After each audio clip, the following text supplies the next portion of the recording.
Right, I'm trying to go ahead and resume the screen sharing here. Welcome in everybody. I think we'll go ahead and get started now. Um, Thank you for joining us this morning. We hope you enjoyed the Olympic entrance.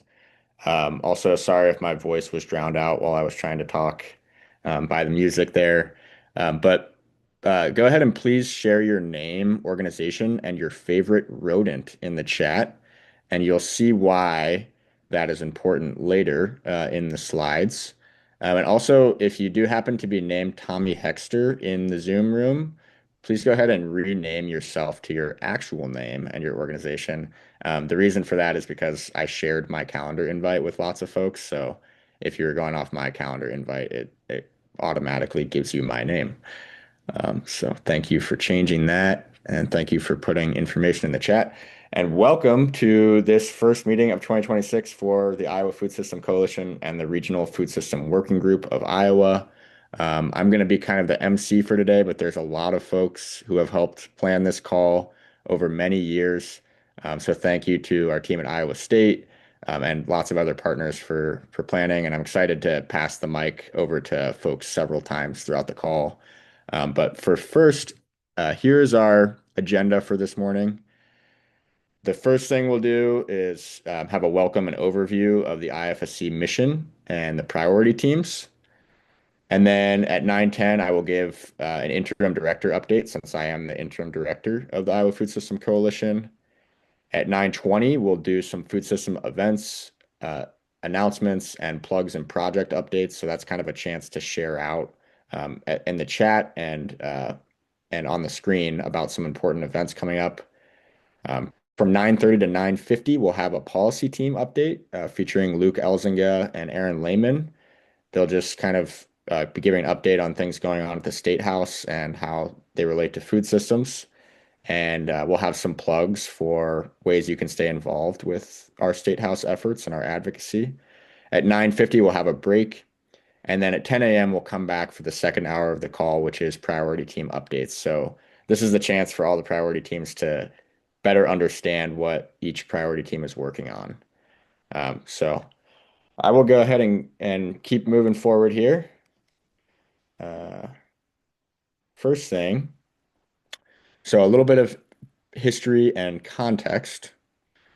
Um, the Iowa Food System Coalition kind of is built on decades of organizing work in Iowa around food systems. And a lot of that work first started and first began being organized with the RIFSWIG, which is an acronym for Regional Food Systems Working Group. And it's one of the longest running food system networks in Iowa. And then there is a link here for some history of RIFSWIG, but it's been going on for over a decade. And it really was the precursor to the formation of the Iowa Food System Coalition in 2021.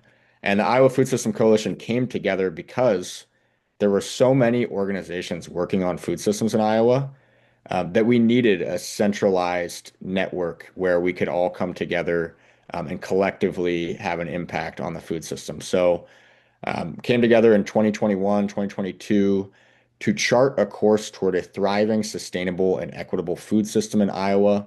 The coalition continues to grow, building upon the group of now more than 50 farm and food system partners in the state, representing farmers, nonprofit organizations, government, universities, extension, public health, food banks and pantries, and public schools who have all helped develop an Iowa food system plan. And that plan was launched in 2024, setting the table for all Iowans, which is a document to help guide our work over the next decade. It's a 10-year Iowa food system plan. And our aim, basically, our North Star, is to increase local food production and consumption, enhance economic opportunity in Iowa, and improve the health and resilience of our communities. And we have already created a measurable impact on Iowa's food system, changing legislation, helping improve marketing and sales. And we look forward to continue doing more of that by becoming even more coordinated in our collective efforts. So basically, we are up to some pretty big work here in Iowa, and it's been going on for decades, and it has the opportunity to change Iowa's food systems and agriculture, change what is grown on our landscape, and what the health of our communities looks like, um, rural economies, uh, nutrition and health, environmental health. And when we live in a state like Iowa, which is the center of, or one of the centers of agriculture and food systems in the world, that makes it especially important that we take this work very seriously. And in order to do so, we need to make sure that everybody feels welcome and prioritized as part of the coalition. So that's one of the biggest goals.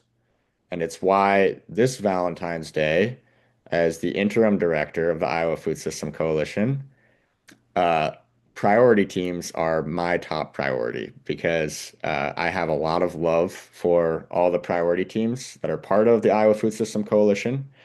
Um, and they need some love. Priority teams, we most of y'all here in the call are part of priority teams. And the priority teams are basically what keeps the coalition moving. The information that you all provide is what provides the backbone for everything we put up on our website, for our policy, for our communications. And it is the place where your organizations can come together to build projects that kind of unfragment our food system in Iowa so that you can collaborate across the state. And so here are some top level goals for priority teams for 2026. Um, these are well on their way. I think we can achieve them, but I just wanted to lay them out here. So we really want every team to have two leaders working together and both of their pictures on the IFSC website. So I did send a message to IFSC priority team leaders. Please send me a picture for the website if you haven't done so yet. Um, we do have compensation available for all priority team leaders, and we are able to pay that compensation quarterly to leaders, either directly to the organization you work for or to yourself as an independent contractor, depending on how that makes most sense for you and your employer. We also want every team to have a regular meeting cadence, which will be published on our website so that the public can see when those meetings are happening. And then also with that, having standardized agendas and regular notes taken that are viewable by all of the other priority teams. And so one way we thought about doing that is having a single document um, with multiple tabs on the document, which we can do on Google Docs. And each tab is like the running notes for a priority team. So that if you're on the communications and education team, you can view the notes for all the other teams within the same document that you're taking notes in. So that's a goal for this year that we'll be working on soon. Just because I think it's really helpful to be able to go cross-reference what other teams are doing. And then we started a priority team member spreadsheet that kind of has current members and prospective members listed on it. That's available to all the priority team leaders. We want to keep updating that and making sure we have our full list of contacts with all the folks participating. And then really the most important thing is recognizing that uh, everyone's time is extremely valuable, and that we want to emphasize and figure out how to make those priority team meetings as valuable as possible to all the organizations participating. Because I think, you know, even just the chance to share resources and build relationships with like-minded organizations is extremely valuable. But how else can we add value? Can we write collective grant proposals? Can we work on projects together? Um, and plan events together. What else can we do within those spaces that really allows that to maximize the value to all of the organizations participating? So really thinking through that clearly is a big goal. Um, and then, like I said earlier, we have over 50 coalition partners and many more prospects, and working carefully right now to make sure each partner is plugged in to the most appropriate areas of the coalition. And I have now I'm going to share an African proverb, which is if you want to go fast, go alone. And if you want to go far, go together. And that is the reason for the question at the beginning of the call, which is what is your favorite rodent? Because I have I have introduced you all now to the Go Far Gopher. So meet the Go Far Gopher because I think this is a good mascot, at least for where we're at right now in the coalition work. And believe it or not, I didn't have to like make this image or not. AI didn't even do it. It was like on a news story. Like I looked for pictures of a gopher, and this was one of the first ones that popped up. Felt very fitting. So this is the Go Far Gopher. And really, this just, I think our biggest strength as a coalition is our diffuse leadership. It allows us to be really moldable over time and resilient when things change or things go wrong. And also to kind of make sure that a lot of different people feel ownership in this coalition, which I think is the truth right now. And it makes it really easy to work in this space. And also thinking of this coalition and the go far nature of it, more of as a network, um, like mycelium kind of spreading across the state, very evolving, constantly changing, and less kind of static. We're more of a network of organizations all working together that's constantly evolving. So those are just a few things I wanted to share. I do want to make sure I save some time. If anyone has questions about priority team goals or any of the other things I shared so far, I have a couple minutes for questions if anyone wants to hop in or comments, whatever.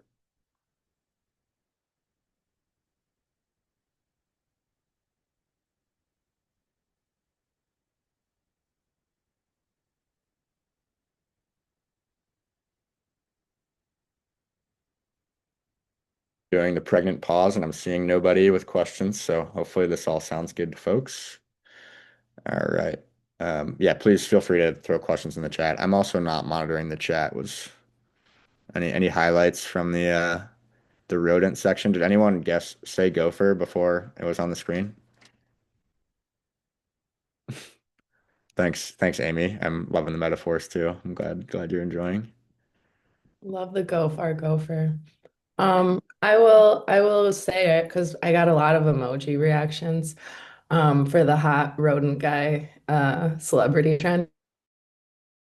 I did not come prepared with that answer, but I think the go far gopher is a much better fit for the coalition. So thanks, Tommy.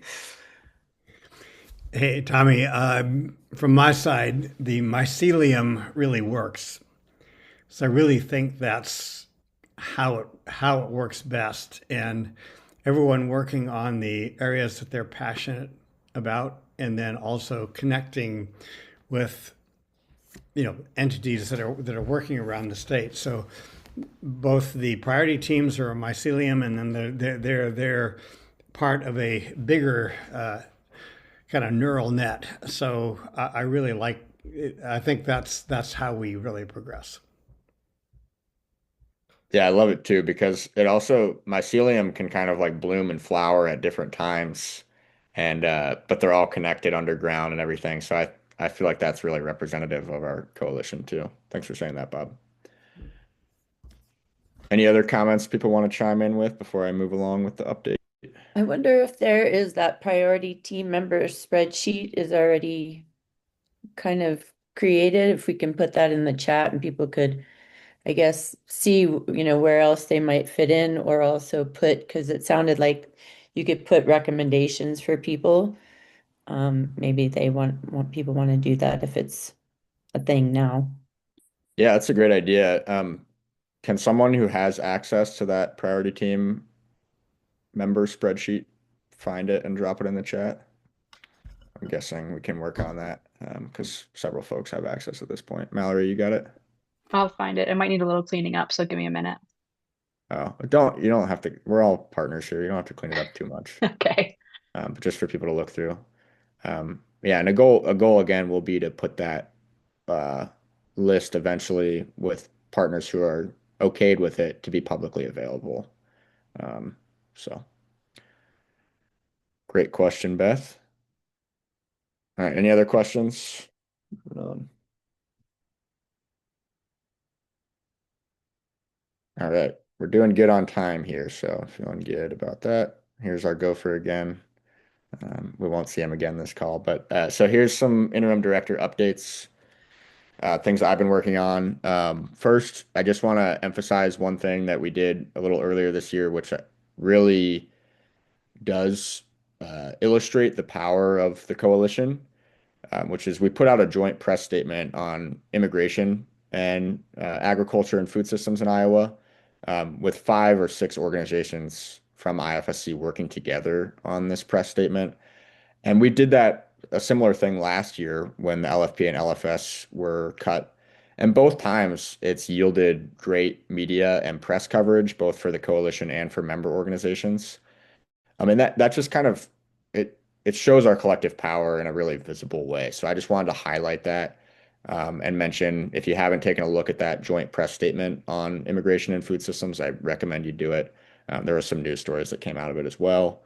Um, Other things I'm working on, new partnerships, as we've mentioned, kind of bolstering some of the priority teams, which you'll hear a little bit more about later, but building out partnerships, both really the 3 major teams that we're building out partnerships on are the infrastructure team, the labor team, and the environmental stewardship team, kind of casting a wider net, and bringing in, because there's a lot of organizations who are already doing that kind of work in Iowa, and making sure that we're bringing them into the coalition is something we need to be mindful of. Event planning, which you'll hear a little bit more about in a minute. We'll do a run through of events. And then one of the largest things I've been working on is budget and finances for 2026 and 2027. So just making sure that, right now our coalition is really in good financial shape. We've got, we're able to compensate all the priority team leads, directors, communications folks, our podcast, and that's looking good, but we will continue to need to be fundraising for 2027 and beyond. So looking into some bigger fundraising options for greater stability. So if folks have ideas on that, and want to work on collaborative fundraising, let's be in touch. And then staffing roles and future director hiring, just kind of figuring out what does the organizational chart look like for IFSC? How are we all working together? What's the workflow? Um, all of that sort of stuff. And how are we uh, working together as a coalition to hire our next permanent director, which you'll hear a little bit more about from the steering committee in a moment. And then the last thing I will share, which I'm super excited about, is working with a graphic designer on a new logo, which is really not an entirely new logo, but more of an update. You can see our current logo here in the top right of the screen. It's great. It's been our logo for a few years. There's a couple concerns with it, namely that the images are a little bit abstract and that the colors can make it difficult to see, if you're visually impaired or anything like that. So it's not the most accessible logo. So we just wanted to do an update to kind of make everything a little bit more clear. So I'm going to pop that on the screen for folks to take a look at. This is the current draft that we're working with.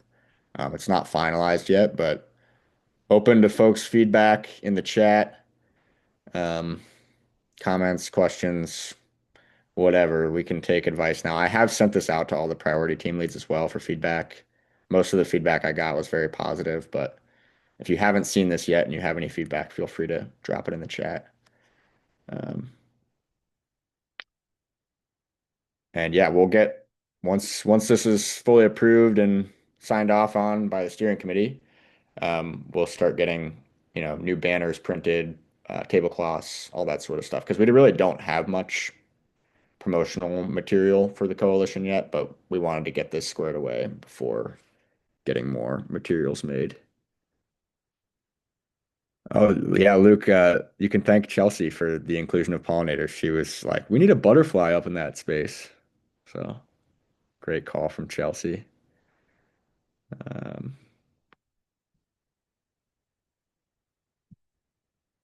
all right. Well, we are again a little bit ahead of schedule, which is a good thing.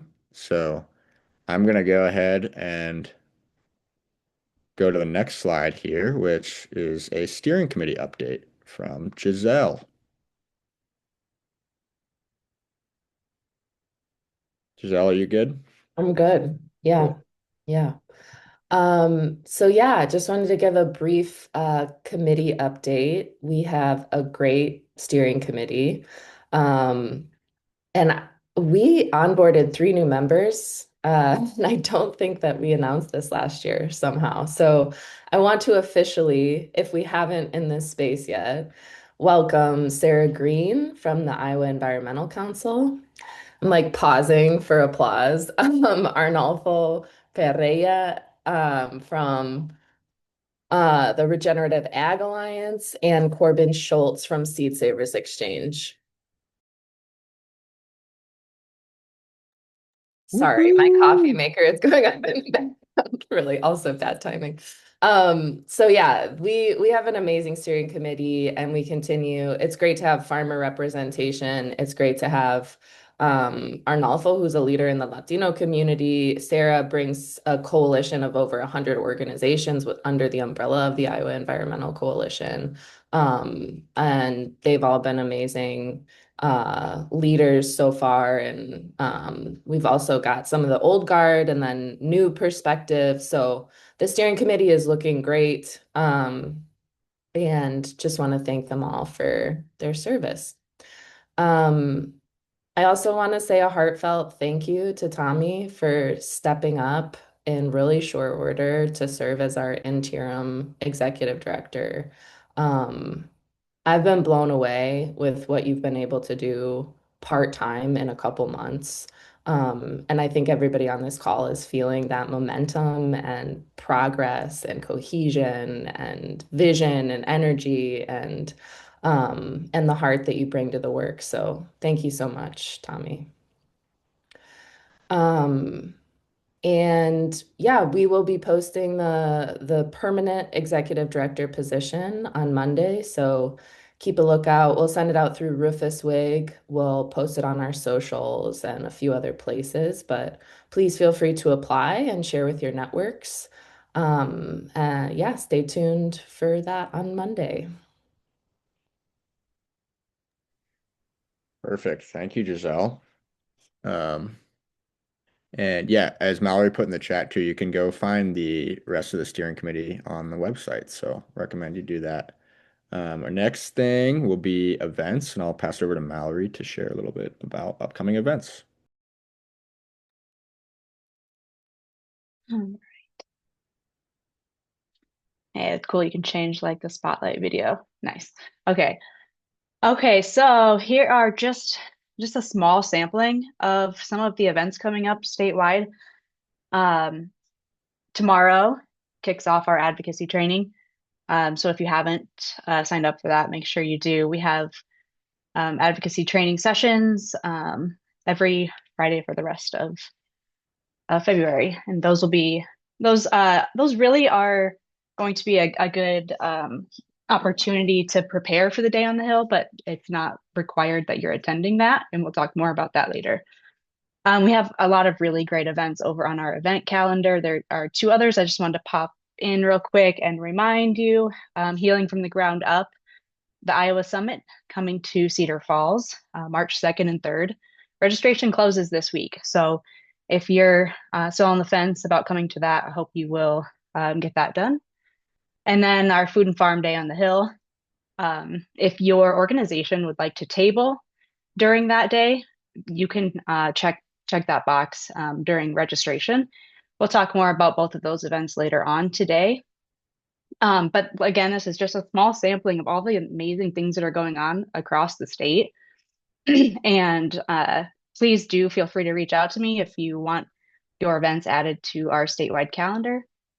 And you can I'll drop my email in the chat. But yeah, you can see that link at the bottom there.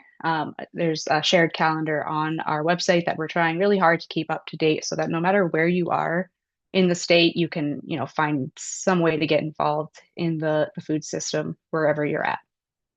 And Tommy, go ahead and go to the next slide and I'll have you can see my information at the bottom there as well. But yeah, back to you, Tommy. Yeah, absolutely. And yeah, I should have introduced Mallory. Mallory is the in a communications director role with IFSC right now. So please make yourself familiar with Mallory. Feel free to send her any communications you want amplified to the coalition at any time. She's behind the wonderful newsletter and also the website and social media that the coalition puts out. So thank you to Mallory. A couple other big save the dates. Um, for partners and for ourselves. March 11th through 13th in Dubuque is the Perennial Farm Gathering hosted by the Savannah Institute. And this is about perennial farming, so agroforestry, planting, native grasses, all that sort of stuff. But it's a Midwest regional event hosted by the Savannah Institute. So if you're interested in that kind of thing, please attend that. June 11th and 12th, the Iowa Food System Coalition and the Iowa Farm to School and Early Care Coalition are coming together to host the Iowa Food and Farm Conference. We'll hear a little bit more about this later, but just mark your calendars. June 22nd and 23rd, the Plants Grant, which is another farm to school kind of grant happening in Iowa, is hosting the Iowa Culinary Conference. And this is a first of its kind conference happening in Coralville on June 22nd and 23rd. It'll bring together nutrition leaders, food service professionals, farmers, distributors, and school educators. And then lastly, very excited for an idea that we've been waiting for years to come to fruition. Next year, January 26, 2027, we are going to have our Iowa local food breakfast at the Capitol. We've reserved the Capitol Rotunda, which you're allowed to do a full year in advance for that morning, which is a Tuesday morning during next legislative session. So we'll be having local food spotlighted and we'll have a chance to feed legislators and then share with them information about the things that the local food system is working on. So very excited about that.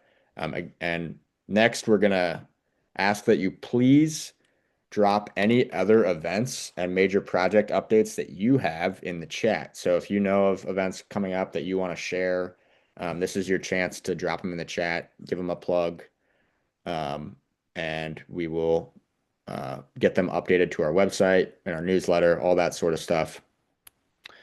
And also, I guess if anyone has anything really burning they want to share out loud too, we do have a couple minutes. But otherwise, just please drop them in the chat. Okay, perfect. And while people are dropping, oh, go ahead, Giselle.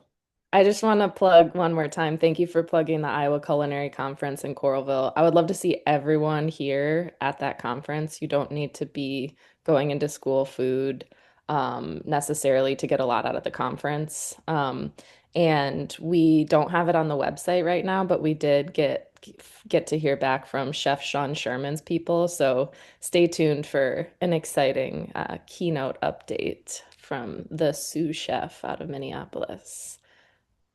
And Beth just asked, are chefs invited? 100% chefs should be there. There's going to be a lot of chefs, nationally renowned chefs keynoting. Super cool. Amazing work, Giselle. Super excited for that. Always fun to bring in the table part of the farm to table movement. So very cool. All right. And now, while other people are dropping events in the chat, we are going to turn it over to Beth, who is the coalition's podcast producer and also communications consultant. So, Beth, yeah, I'll turn it over to you. Yeah, sorry, it's really loud. I don't know if you can hear all that, but I'm in Utah and I'm up in the canyon and there was snow, so they're clearing snow and it's really, really loud. But I apologize for that. But yeah, I think most people know about the podcast at the Iowa Farm Table. So it's really our kind of consumer facing, general public kind of where we get to discuss the issues that we're interested here as the coalition. Tommy, you can go to the next one. And so this is some of the ones that we have done in the past, and this actual season that we just restarted, we had one that we had all of just a few actually of you on the podcast talking about what inspires you and where your aha moments kind of came from, why you wanted to work in this field. And I think it was really interesting to do and to talk to many of you about it. But it's kind of an inspiring podcast overall. So I encourage people to listen to it. And then we did one to promote the Healing from the Ground Up conference. And in it, I talked with Schaefer Ridgway and with Jen Arndt and with Tommy. So we got the kind of different elements that are going to be represented at the Healing from the Ground Up. It kind of is a quick summary of why it's important to talk about soil all the way through what people are eating and the connections between all of that. And then it kind of promotes our summit that's coming up very quickly. And then, yeah, these are a few of the highlights from this first season. All right, and the next one. So this is some of, just so people see on the back end, like, why are we doing this? We have a lot of people, like we have now 445 subscribers on the Substack page. So those are people who get it all the time, not necessarily. We also, Mallory had seen that, like on Apple, I believe there was also 150 subscribers there, and then they'll be on Spotify and other places too. So it keeps growing, and that's kind of the idea with it.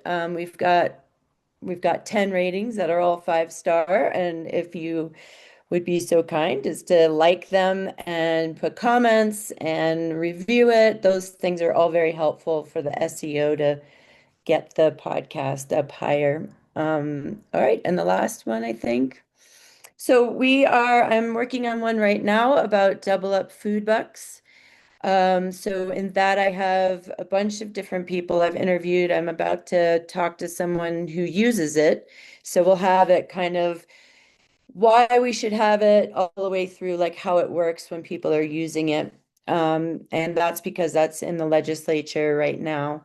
Then the next one is about chefs and farmers and those connections between them and what's happening in Iowa, the challenges. I'm going to do one on land access. I haven't, these ones below I haven't started. So if you have ideas about any of them, land access, Phil had the idea of us doing one about the people who are really active about food in the legislature. And then later in the season, maybe closer to summer, we'll do one on agritourism. So I'm always looking for ideas. The idea is that this comes from your interests and what the coalition wants the public to know about what's going on. So yeah, so like Jonathan just talked about mental health and how, so we should do one about that. So you send those ideas to me. That's my email there. And I think that's all of my slides. Any Thank you, Beth. Yes, or the ideas you can send to me because I don't want to take up a bunch of time. Yeah, I think yeah, make sure you take down Beth's email because she's always on the beat and looking for what is the pulse of Iowa's food system conversation. So definitely keep that in mind. And also, I'll just plug the podcast. I always love to say this. It's not like a 2-hour podcast. It's like a 12-minute podcast. And it's super concise and very well done. So easy to listen to episodes quickly. Thank you, Tommy. Yep. And next, Arlene, would you share a little bit about the evaluation going on? Hi. Oh, and I Right. should, So, sorry, sorry. Arlene, I'm just going to introduce you real quick. Arlene has been doing evaluation work for the coalition for 3-4 years now since we started. So thank you for that, Arlene.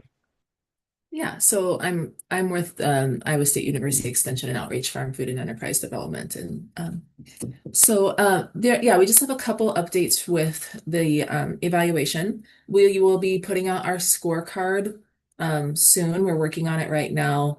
I'm just waiting for a few last numbers and then it will be ready to put out there. This is like an annual recap. And this year we're trying to differentiate between kind of scoring like how are we doing as a state?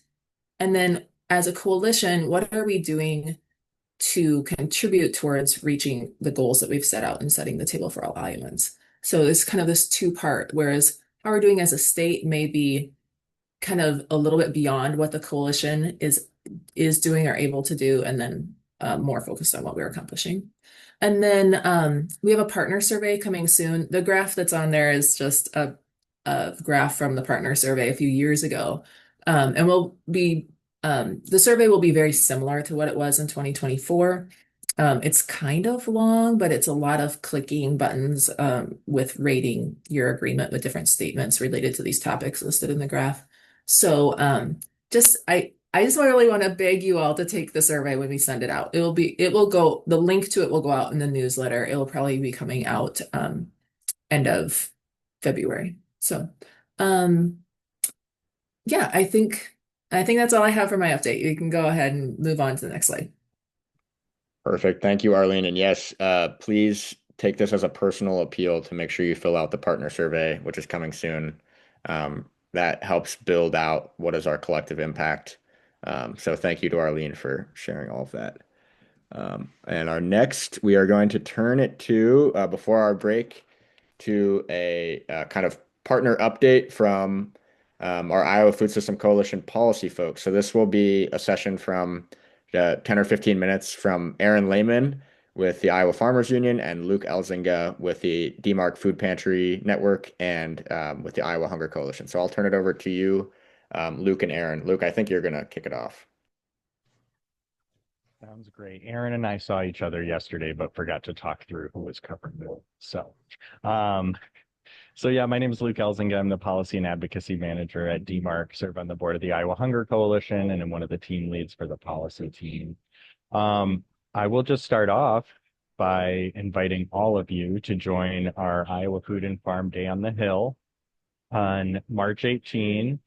You can see the QR code here to register. Like Tommy mentioned, we do have tabling opportunities. And so invite you to sign up, show up. We'll have those advocacy trainings we'll be sharing out about a little bit more. Right here. Thank you, Tommy. So this Friday, tomorrow, Bill Jennery from the Iowa Food Bank Association and I will be kind of talking through government process 101 in our state legislature, how a bill becomes law, subcommittees, committees, all that.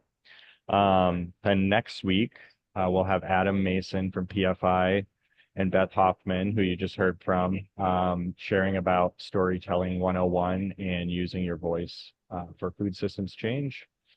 And then on the 27th, we'll kind of have an lobby day prep, advocacy 101, what to expect at the Capitol, and Paige Chickering with Save the Children Action Network and Cynthia Farmer with Center for Rural Affairs will be running that training. These are all virtual. You don't have to be there in person. You do need to register ahead of time. We don't want cost to be a barrier, so there are stipends available to help reduce barriers to participation if you need it. And I think I'll hop over to the next slide and maybe let Aaron start, or I can start. Maybe I'll start with Double Up and then hand it over to Aaron. We are watching Double Up Food Bucks closely. This has been a priority for us. There was a bill introduced right at the start of session, Senate File 2027. Senator Dawson was the sponsor. That would be just a clean $1 million appropriations for the Double Up Food Bucks program. We're very supportive of that. I also wanted to share, and I didn't have time to put this in the slide, but there is a bill that was introduced, I think on Tuesday, SSB 3145, and the governor has a large bill that includes a lot of things.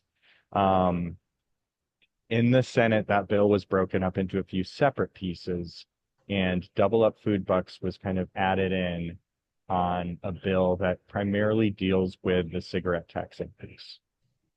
So this is, again, I didn't have time to put this in the slide, but just wanted to raise folks' attention to that. It's SSB 3145 in the Senate. We haven't seen a House bill introduced this year, but there were a couple that were introduced last year that are technically still alive because they were referred to appropriations. But once we hit the funnel, I think we'll have to just focus on the Senate bill, and that's probably where the sticking point has been before. And so the hope is let's get it through the Senate, and hopefully the ones will follow. So I'll turn it over to Aaron now to talk about the next two pieces. Yeah, thank you so much, Luke. And I'll just add a little bit with the bill, which is labeled the Iowa Farm Act. It's a multi-piece legislation that was offered by the Secretary of Agriculture that includes things with renewable fuels and it includes things with grain indemnity funds and some tax changes and a lot of things coming together. And one of the things we wanted to highlight, and there are some good things and some bad things in all those pieces, but I kind of wanted to highlight a little bit about some of the more relevant pieces here with the Choose Iowa Farm to School program. There is language in this bill, this big bill that does make that program permanent and not just temporary. So it creates that fund, but again, this is one of those programs where it's not an appropriations bill, so there's no money put into this fund. But it sets up the structure to execute the program within the Choose Iowa program, and that's important. We also know how important it is to put something in that bucket. And to be honest, that's something that we've really had a difficult time with this past year, both on the federal level, where we lost all 3 years of funding, $11 million for the local food purchasing agreement. And last year on the state level, we stopped putting state money to buy Iowa food for Iowa schools. Those were big wins for our work in the coalition over the past number of years. So we know we've got a lot of work to do to actually fill that bucket with Iowa food for our Iowa communities. And this bill doesn't do that, but it hopefully is setting the stage to do that with later appropriations bills. I also wanted to highlight some things in this bill that relate to farms who are doing on-farm activities that our folks are very much involved in. Right now, Iowa law gives a exemption from zoning for farms, and Iowa Farmers Union, we think that exemption is too wide because it includes factory farms. But but that exemption has not included a lot of good on-farm activities, agritourism in some cases, some processing of those farm goods. So for zoning purposes and for some liability purposes, a lot of our folks have not enjoyed those exemptions that other farms do get, even factory farms get. So what we do see in this bill is there's some expansion of those things for zoning, exemptions from zoning, exemptions from some liability issues. We want to make sure that those are narrow and focus towards local and regional food system farms and family-sized farms. We want to make sure that doesn't expand even more for factory farms, for instance. But we do think that there's some good things that we could do to make it very targeted for good work in the local and regional food system. So we're watching that bill, and we're watching it pass out of committee in the House and it passed out of the committee in the Senate.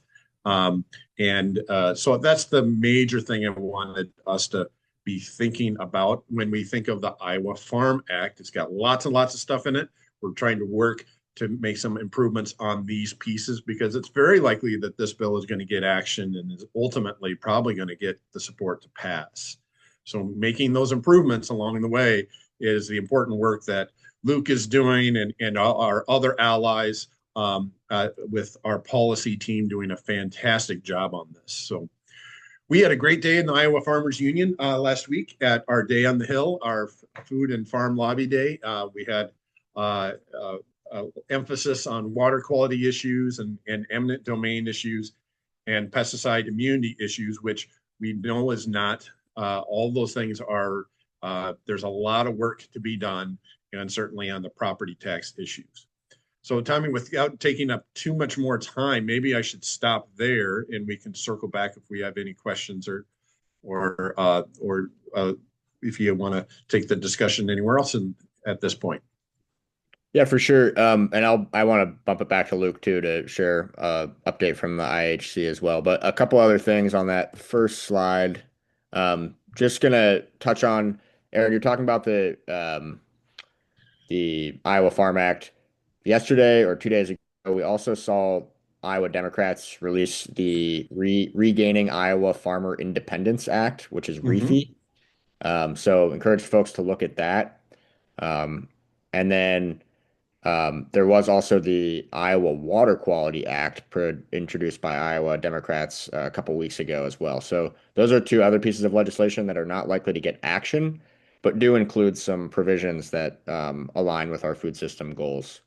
And then I'll just mention, there's definitely been some anti-immigrant legislation coming out, stuff that would make it harder for immigrant communities and folks who are very vital to our communities to feel safe, families to feel safe to go out in public. And so we are, really actively watching that, and we are getting involved as food system organizations in that work to make sure that everyone feels welcome and safe in Iowa. And then Luke, I'm going to pass it over to you to chat about IHC stuff. Yeah, thank you, Tommy. And I will real quick make another plug for Iowa MMJ has an immigrants' rights rally next Wednesday, the 18th at 1 p.m. at the Capitol, if you want to get more involved in that. Well, I will start. I don't usually get to do this. With a very exciting happy update, because this is our first coalition meeting of 2026, Summer EBT. Our governor announced that Iowa will be participating in Summer EBT, and I just want to express a huge heartfelt thanks to all of you, to all of our advocates who worked so hard on this for multiple years. We never stopped, and we got it done. So thank you to all of you. You should all give yourself a pat on the back for all your hard work, again, over multiple years to make this happen. And I will real quick, so SNAP food restrictions. No, you're good. SNAP food restrictions waiver, that went into effect in January. So right now in Iowa, we do have the most restrictive waiver for what is allowable for SNAP food and beverage purchase in the United States. We've tied it to our taxable food list, which, yes, does ban soda and candy, but also bans a number of prepared foods, and even things like yogurt-covered raisins are classified as candy. So there's a lot of confusion happening right now. The governor, in her condition of the state, did express wanting to make this waiver permanent and have it permanently tied to Summer EBT and SNAP participation. And that is included in the governor's bill that we saw introduced this week, HSB 694. There's actually a subcommittee today at noon, which is why I'm dressed up at the Capitol. And it would really give sole authority to the HHS director to decide what is considered healthy food. And then if the USDA doesn't accept that, it would basically hold SNAP and Summer EBT hostage. So we have some really big concerns about that piece. So again, that's HSB 694. There's another SNAP bill, HSB 696, that had a subcommittee yesterday. It also bans undocumented pregnant women, infants, and children from WIC. WIC is one of a few programs that exist that don't have a citizenship test. And so this would very clearly take food away from young children. We know that nutrition is so vital for brain development, physical development in that age. And WIC is 100% federally funded. It would not cost us anything. This would just be turning down federal dollars basically. So we have some major problems with 696 as well. And I already mentioned double up food bucks. Hopefully we'll continue to see some good progress there. Feel free to go to iowahungercoalition.org. If you're not already signed up for our newsletters, that's the best way to stay up to date. Thank you both, Aaron and Luke. I think we do have time for a couple questions. We'll go to break a few minutes late here. That's okay. We'll still take a 10-minute break. So if anyone has questions for Aaron or Luke, put them in the chat or come off mute. I will say also to stay up to date on this, I really recommend going to Iowa Hunger Coalition website and the Iowa Farmers Union website to sign up for their mailing list, to sign up as members if you're able to. Because these are two great organizations doing a lot of work. And we also have other partners who I would recommend sending you to as well, who are doing policy work as well. So Center for Rural Affairs, make sure you go sign up for their website and mailing list.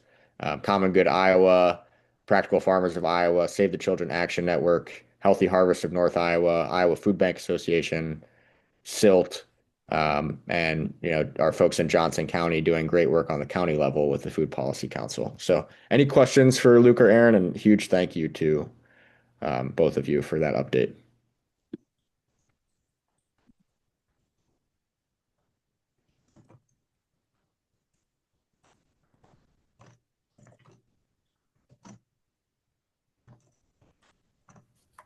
All right. Well, the policy work that our coalition does is vital, and it's been really meaningful the past few years. So thank you all for being leaders in that and looking forward to continuing it. We'll go ahead and take a 10-minute break now, and we'll come back at 10:06, and we'll start with our statewide priority team updates. So thank you, everybody. We'll be back in just a few minutes.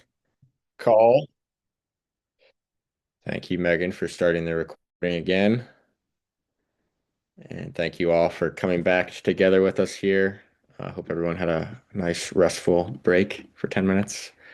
And we're going to go through the most fun part of our call now, which is our priority team and statewide updates. So during this session, we'll hear from all of the priority teams about an update on what they're working on and where they're at right now and in their development process. And then we'll also have a chance to hear from Choose Iowa. Beth Romer from Choose Iowa is here today to share with us. We'll have a chance to hear from Iowa State Farm Food and Enterprise Development Team. And we'll have a chance to hear from the Blackhawk County SWCD, Soil and Water Conservation District, about some local food events that they have upcoming that they're hosting. So I'm going to go ahead and kick us off and pass it over to the Communication and Education team.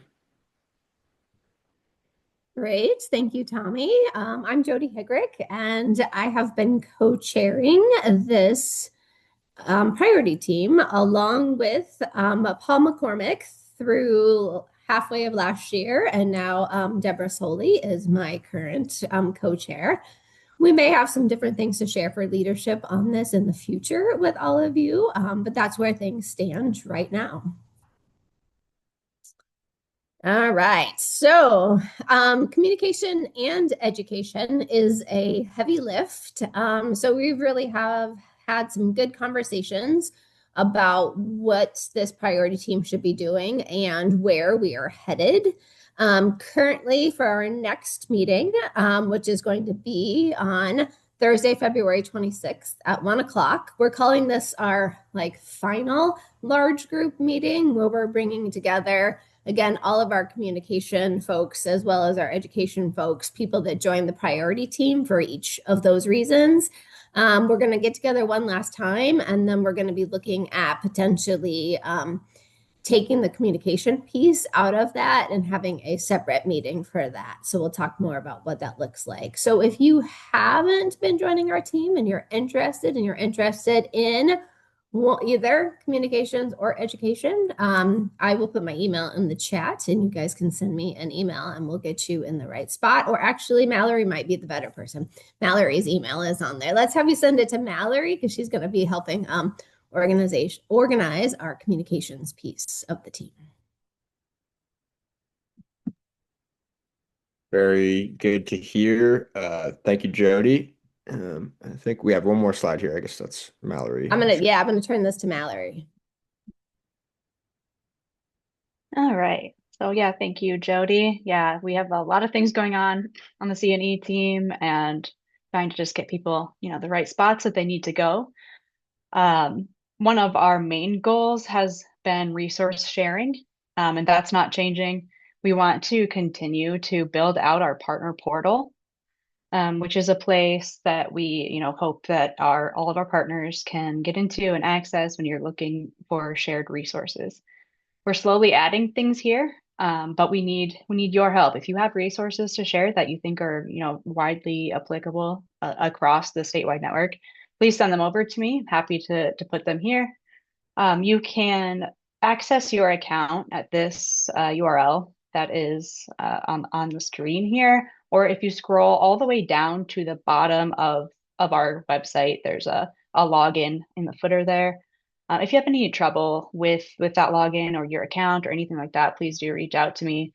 It's not perfect, but it is a really good place to find some resources. If you're a new partner, we've got some graphics for you to share on social media so you can, announce your partnership with the coalition.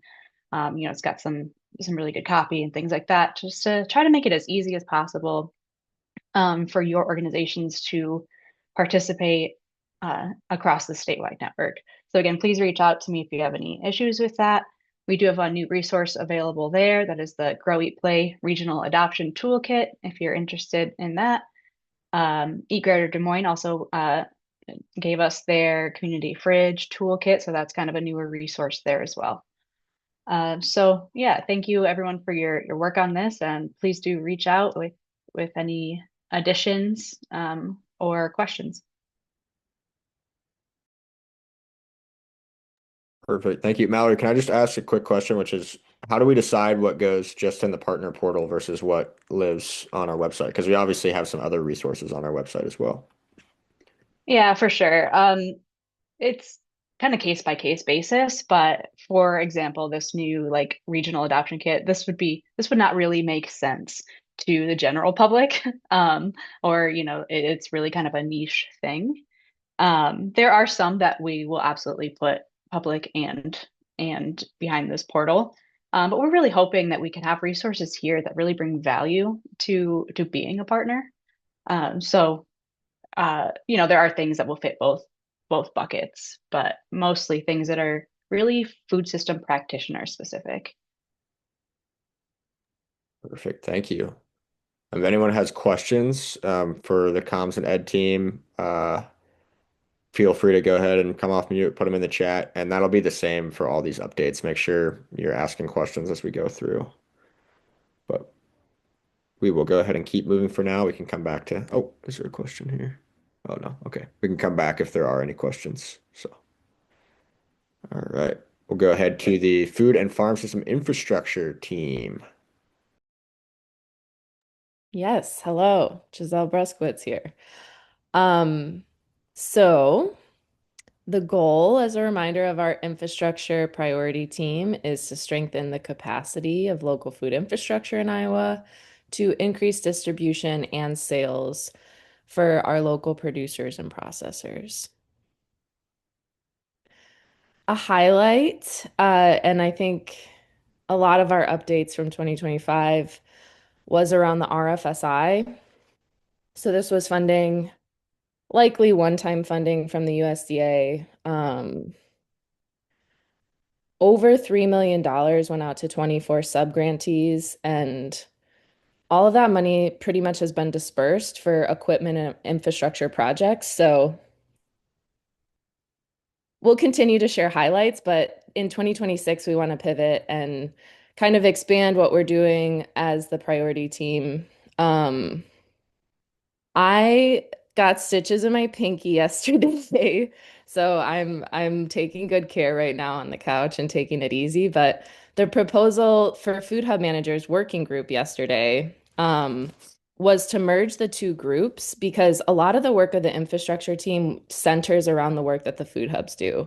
Now, unfortunately, I was unable to guide that conversation, so we didn't get buy-in or a response from that group.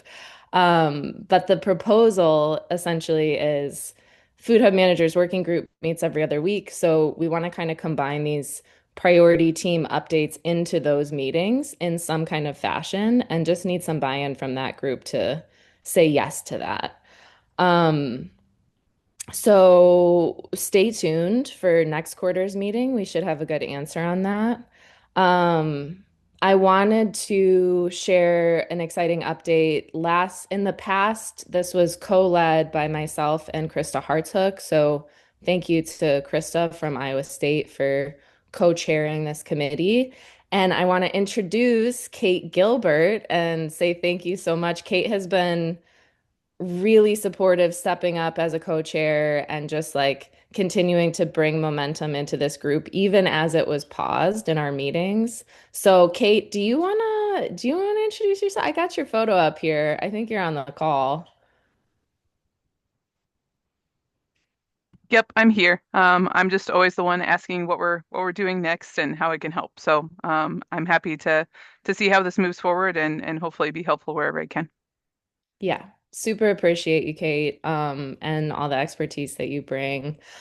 So yeah, I guess the main update on infrastructure is to stay tuned, but if you are an RFSI infrastructure or equipment grantee, we will be having sort of a conference and gathering in late spring 2026. I don't have the dates yet, but stay tuned for that. And yeah, we want to continue to make sure that there is appropriate infrastructure in place to safely and efficiently move local food across the state, continue to grow the market. The infrastructure is a backdrop for growing that market for local producers. And that's our charge, and that's what we're going to keep doing in 2026. The structure of that we'll know more soon.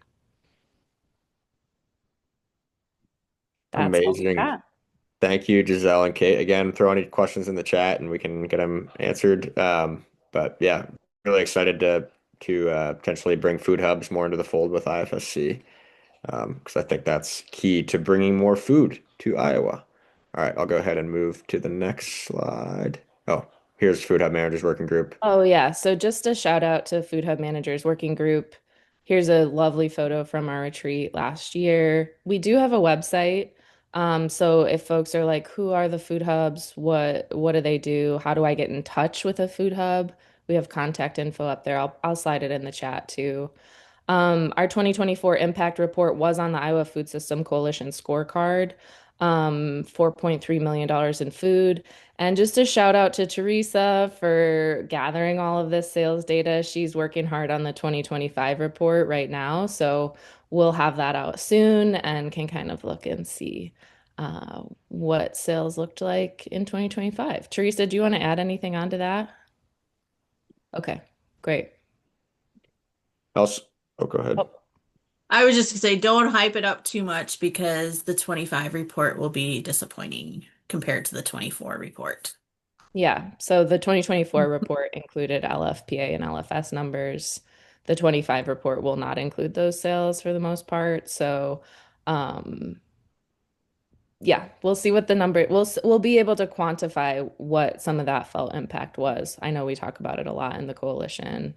We continue to advocate around it. And Teresa, thanks for always being the data collector and person that can bring the numbers and ground our conversations.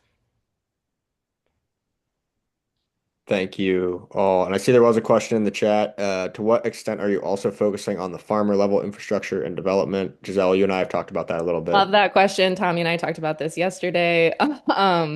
Yeah, of course, infrastructure on farm is essential to our food hub thriving. Like we need coolers and refrigerated trucks and on-farm infrastructure for processing and equipment and all of that kind of stuff. The vision is that I think that falls under the food and farm business development aspect, just because the ways to get infrastructure on farm, there's different pathways and sort of different concerns around that. So thinking that infrastructure piece fits in the farmer priority team, whereas the broader infrastructure for how do we connect our food system, scale it up, connect it across the state level is more on this infrastructure side. Yep, and also I'll mention land and resource access is also thinking about on-farm resources like access to cooler space or pack sheds or things like that. So I think the land and resource access team and farm and food business development are both where some of that more on-farm conversations will be happening this Yeah. year. Thanks, Tommy. That makes a lot of sense. Yep. All right. Any other questions? Feel free to throw them in the chat and we'll keep moving. All right, next up is our land and resource access team. So I'll turn it over to Corbin and Zach if Zach is here too. Yeah, since I did the slide, Zach, I'll just start, and then if you want to pop in throughout, do you want to do that? Cool. So I'm Corbin Schultz. I have been a farmer, but currently the farm director at Seed Savers Exchange in Decorah. I just recently took on a co-leadership role in the Land and Resource Access Priority Team, probably less than a month ago. And so just to kind of resituate everybody with what's kind of going on, our goal is to improve food farmers' access to long-term land tenure and the resources necessary to build viable businesses, especially for those who have been historically and systemically marginalized. The group took a little bit of a hiatus for the last year. So we met this Monday, actually, February 9th, to reconvene and organize a plan for 2026. We also had the same organizations that were in the group before, but with different people sitting in the roles, because it seems like that, staff turnover, we have, all of us have experienced it, and but we want to make sure that the work can stay consistent moving forward. We had representatives from LSI, SILT, WFAN, Iowa Valley RC&D, In Harmony Farm, and Feed Iowa First. PFI is going to be there, but just wasn't present at this most recent meeting. And again, land access remains a top barrier for beginning farmers. Some of the gaps that we identified in our group meeting on Monday was that obviously nonprofits have small teams and heavy workloads, and also have lost some federal funding from the current administration. So that has been really hitting some teams pretty hard. Connecting farmers with land access after programs end. So like, where do farmers go after their land access ends at Feed Iowa First in Cedar Rapids? And then trying to connect those farmers with the next option. Is it SILT? But we heard from SILT that there's more farmers than the land available. So it's just an ongoing kind of struggle. There's lots of gaps in the work. Landowner outreach, education, and commitment.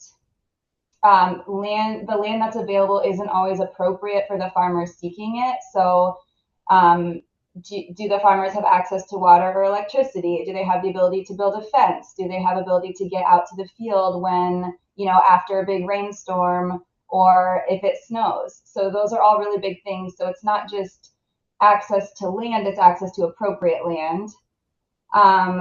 There's a lack of formal training programs, and then Northwest Iowa lacks organizations and resources that are doing this work. So the next step for our group, I think kind of short-term steps, are to create working agendas for our meetings. So it's really hard, especially with the capacity issue. People are really stretched thin right now, but we want to make sure that this work moves forward. And so creating agendas where the work and brainstorming and, figuring things out can happen during the meeting. And so not very many people have homework except for the leadership team where we put together, gather all the information and create, resources and documents off of the work that we did during the meeting. We want to define what resource means, and also staying in our lane with the other priority teams, like Tommy and Giselle were just talking about. Resource could mean a cooler or a truck for your farm, but that might fall under business development. Or does resource mean access to water? Right. So that's like kind of, we're trying to figure out where we sit in that and how to or education. Yes, in right. general. So right. And then also we need to update our website, update some stats, the leadership, resources and partners. Things are ever changing, stats are ever changing, resources are ever changing, lack of funding, new programs showing up. So we want to make sure that we can, update those as those changes are happening. We want to find other partner organizations and committees that are doing the same work around the state, and we want to work with them and not repeat any work that's currently being done. And then we want to be able to create metrics that will help us measure performance, whether that's number of farmers we help, number of resources we put out there. We just kind of want to, like, what does it mean to perform well, and how are we measuring moving forward? And then, yeah, Tommy, you can go to the next slide. Yeah. I think there's one more. Yeah. And then some long-term goals that, this list is continuing to develop as we meet. We've only met one time, and that was kind of, a lot of that was housekeeping. But we want to create a regional list of resources for farmers to give them a roadmap to land tenure and resources. So what it looks like in Eastern Iowa is different than what it may look like in Northwest Iowa. And just like understanding those differences in regions and trying to create a roadmap for those farmers. Educating landowners of resources that they don't know exist. We want to connect regional land access organizations to each other to share resources and help fill those gaps that exist in areas. We want to help lobby and create policy suggestions to support land access and resource building. And then I think obviously all of that while creating pathways to support farmers to building equity, resilience, and community. Our next meeting is going to be Monday, March 9th from 2:30 to 4. And then I think after that, we're going to be going to every other month. And so if anyone from other priority teams wants to talk about ways that we can collaborate and share ideas and stuff like that, we're always available. And or if you want to pop into the meetings, that's our next one, or you can go ahead and shoot me an email and I'll let you know what the schedule is. Zach, did you want to say anything more? of course I do. I just want to say, like, zooming out and reflecting on Corbin coming alongside in the last month. Like, thank you so much, Corbin. I mean, already, like, the value that's been added to the group to get it back on track. I think, Emily from Iowa Valley was saying, like, let's dust off this stuff. I think we did some dusting in the meeting, and the strategies we have to overcome those barriers are still, like, super rock solid. So the work we did initially was, like, so valuable. And I think the partners that we have as well, like, we've been doing a lot of the work. We haven't had the capacity, I think, to engage on this coalition level as much. And so, I would just say, like, the strategies we have, the work we're doing is, like, so solid, and the partners we have are amazing. So that's all. Like, we're like the navigator, like, our different orgs in there have navigators and staff working with farmers already on the land to get them resources.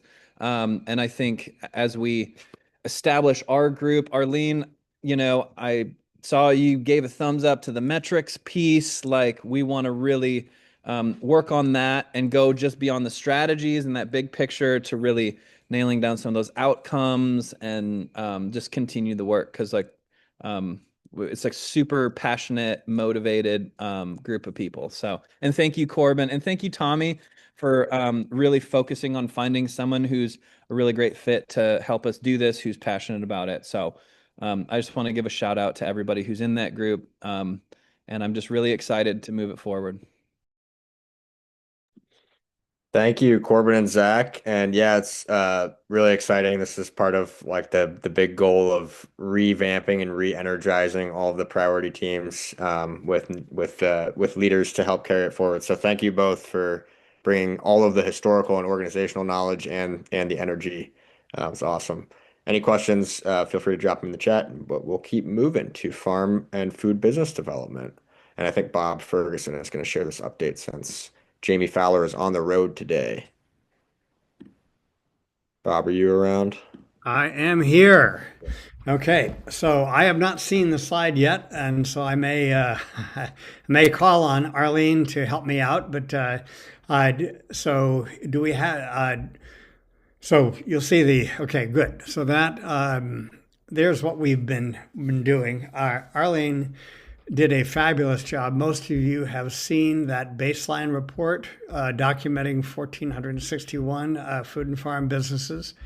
We're working on a resource list right now, and independently and connected, we are working on the Southeast Iowa food and farmers community. It's actually Southeast Iowa Food Web, but it's actually what we're specifically working on. It's the idea of creating a 501A co-op for our 10-county area, starting with the Fairfield area. We've been meeting with a farmer group, almost all producers of some sort or the other. It runs from the west to the east in our area, from Ottumwa to Burlington. And we're making some real progress. Galen Satterley of Breadtopia and the Collective has in this last year installed a complete grain cleaning operation. So he is now reviving a nascent small grain market in Southeast Iowa. He's able to clean about 300 pounds of grain an hour. And he is building an app. He built one, burned it down, and is building another one that's going to help drive the commerce in the co-op. And he's doing that primarily for his own reason, because with all of this new grain activity, he needed to be much more efficient in how he was dealing with his suppliers. So there was a happy coincidence between what the co-op would need and what Galen needed. So he's been driving that. And then Jeff Topel, who is a software guy from John Deere, senior software engineer, and also a regenerative farmer, experimental regenerative farmer here. He has helped us build out a community. I can drop the community link, which I hope everyone will come and snoop around. What we're trying to do is experiment with this area and then make everything that we're doing accessible to everyone. So there's a combination of what we're doing as the Food and Farm Group and also what we're doing down here in Southeast area of the state. Arlene, any other, and Gail, you're here, any other thoughts? No, I think you covered it pretty well. I just put the link in the chat for the kind of that online Southeast Iowa community. Right? That's what you were saying, that anybody could join. Yeah, the Mighty Networks.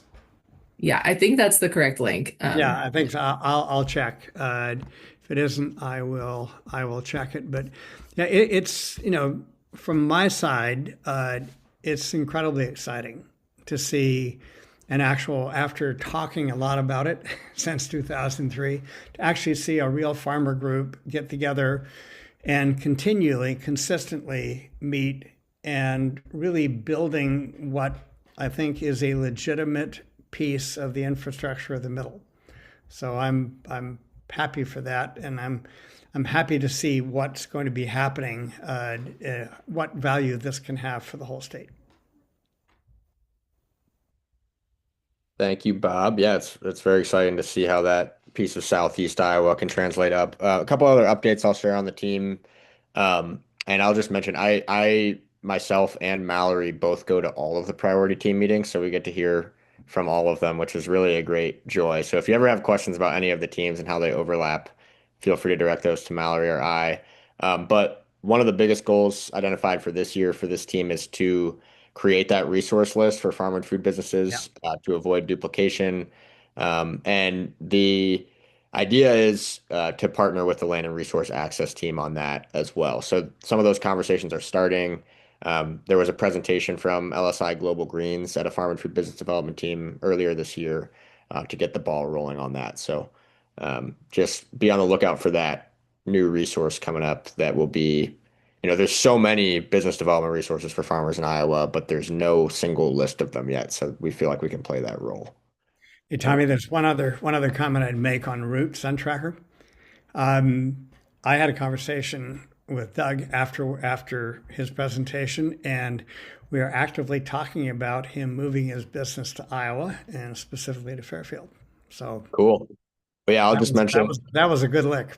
you can go ahead and Google Root Sun Tracker if you're interested, but it's a solar panel company specifically designed for cattle grazers to have cows under solar panels with a cable system. So it's actually like cheaper than traditional solar installation, and it allows you to graze under it very successfully. So very interesting concept that this team is also looking into. I will go to the next team now, to our purchasing and procurement. I think, is this going to be Teresa? Yes, you get me today. Just go ahead to the next one. So the updates in our group, the Iowa Farm to School and Early Care Coalition is a large part of the work done on the procurement side.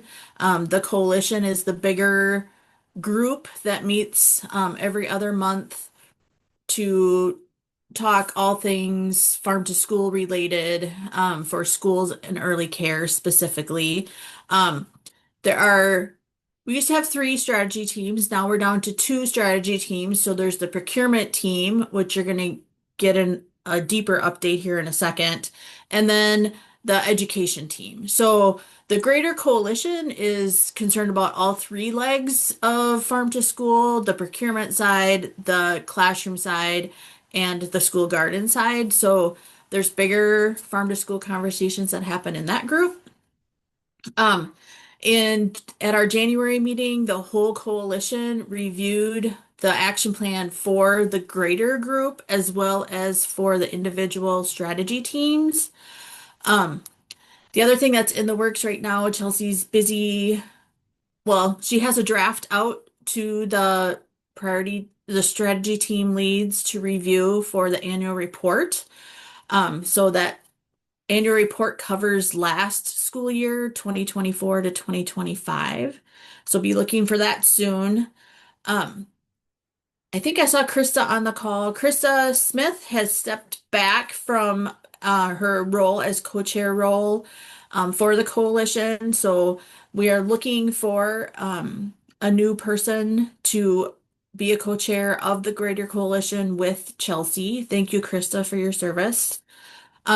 The next meeting for the full coalition it's off sequence. Usually, the coalition meets every other month on the third Tuesday. That hits spring break week, I guess. So we're pushing the regular meeting back to March 31st. Folks are more than welcome to join.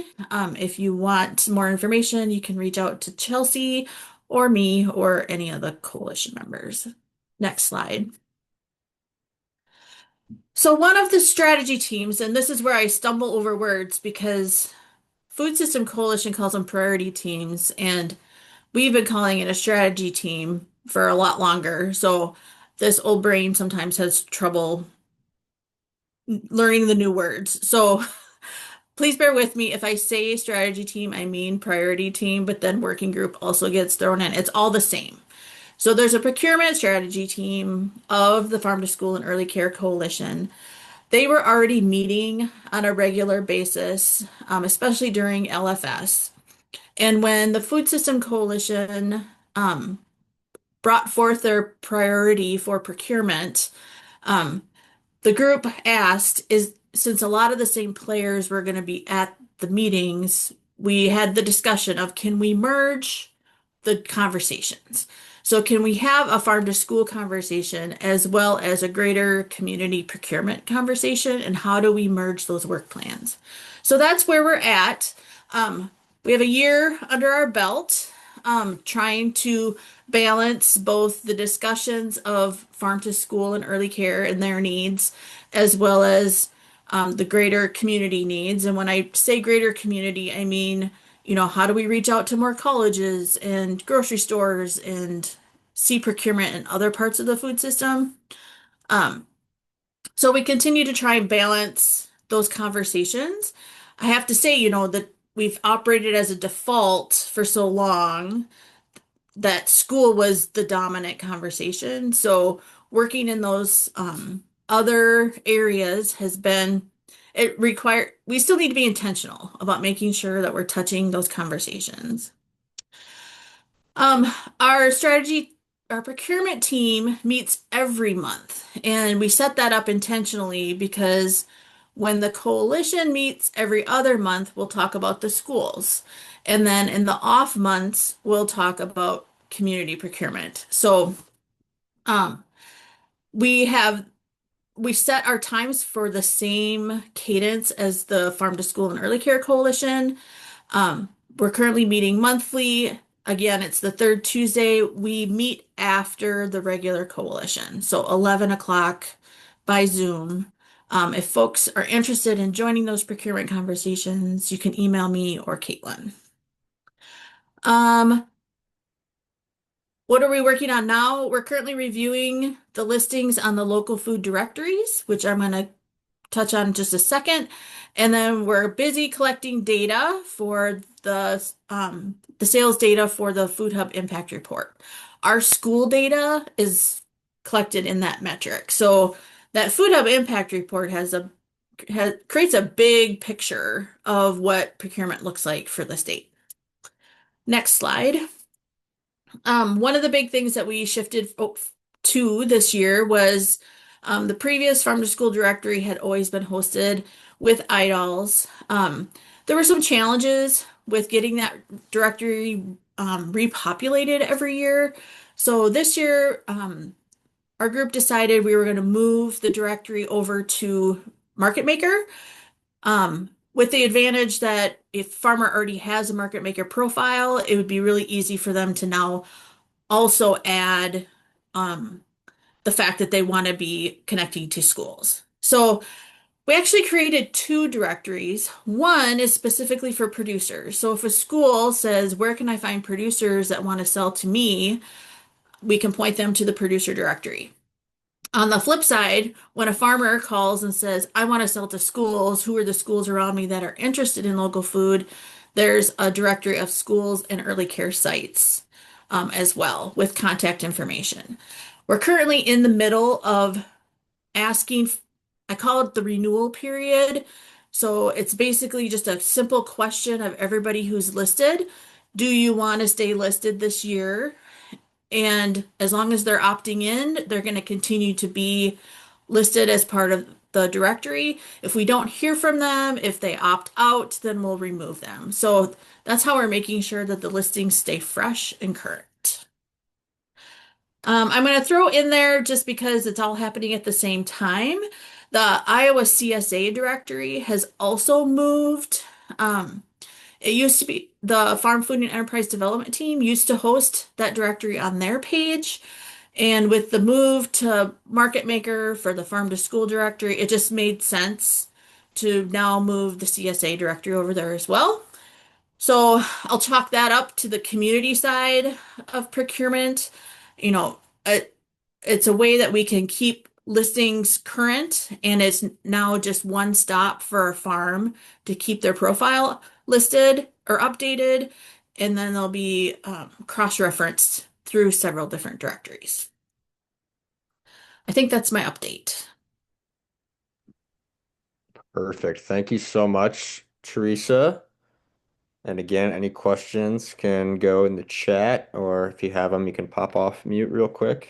But there's been a lot of great work going on there. Thank you for moving forward all the procurement work. That side of creating markets is huge.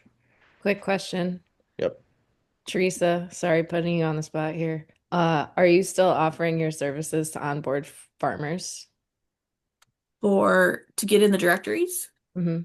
Oh, absolutely. Mm-hmm. Absolutely. So, farmers are more than welcome to set up their own profiles, or if they need help, I will help them. I'll create a profile from their social media and then they can adopt their profile from there. So, um, the the home for the farm to school directories lives on the Farm to School and Early Care Coalition website. So there are links there for people to get listed. So if they don't have a market maker profile, there's a link there to request help. Thanks, Teresa. If I might jump in real quick, like Jody just said in the chat, some of these other regional organizations across the state are using Market Maker in various different kind of ways. Like the Healthy Harvest has a plugin on their site that we can show all of the producers in North Iowa that are members of Healthy Harvest. I think that this is a really good opportunity to maybe talk about how we as a coalition can, use our channels to push more farmers to create these profiles. It's free for producers. We've done a lot of research of like, there's quite a few platforms that can do this, but we really do like Market Maker. It's free for producers.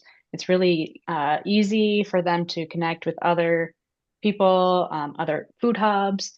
So it's looking like this is something we want to push more heavily across Iowa. That baseline report that the business development team did pulled pretty heavily from here, and we want to update that every couple of years. And we really have come to the conclusion that having that market maker data is going to be really valuable. So the communications team has been thinking about how can we diffuse this message across all these different organizations. And it just seems like now might be a really good time to do that. So just beware. We're kind of working on that, and if there is, if these producers do need help getting their profiles, Joe from Market Maker has also been really helpful. Like even just one-on-one, she will take the time to help people. But it's really great, Teresa, if you're able to help with that too. There are some people that struggle to figure out how to do that. But I just wanted to plug that this is something we're thinking about on a wider scale across the state. I think could be a really good way for us all to kind of come together and get this data where it needs to be. I'm just going to add on to that and say for those folks who are working with groups of farmers, you know, we, Joe and the market maker team can upload a list. So you don't have to create it individually. They can actually take a list of farmers with, the critical category information, and they will automatically create profiles for folks. So if there are people in groups here, they can take your lists and upload it from the backside. And then you don't have to start from ground zero, adding them one by one. I guess I'm thinking of, would this benefit the LSI farmers or the In Harmony farmers or some of those other groups that, may benefit from having profiles created? Good point. Yeah, and it's important to think about how we can all partner together on those great software solutions. So thank you for that update on Market I'll Maker. do one more plug. Just like Mallory talked about, we did this all through affiliations. So if there are groups, it is free to create an affiliation for your group. So if there's a food hub that wants to identify the farmers that they work with through their food hub, you can create an affiliation.